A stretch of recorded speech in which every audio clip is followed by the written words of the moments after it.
Pirim, pim, pim, pim, pim, pim.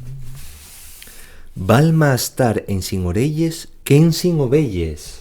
Orelles, por supuesto, fa referencia al muérgano o la parte del rostro, pero au escuchamos. Vale más estar sin orejas que sin ovejas. Nuevamente, al igual que otros refranes que ya vimos, parece apelar a la economía familiar o la agricultura.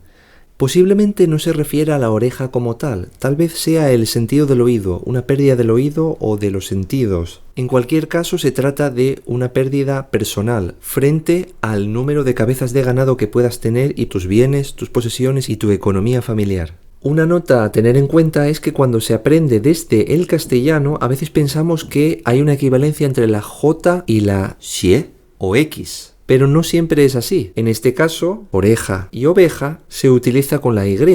Me gustaría escuchar tu opinión. Entre todos tal vez podamos extraer el significado oculto de este refrán. Gracias por verme. Nos vemos mañana.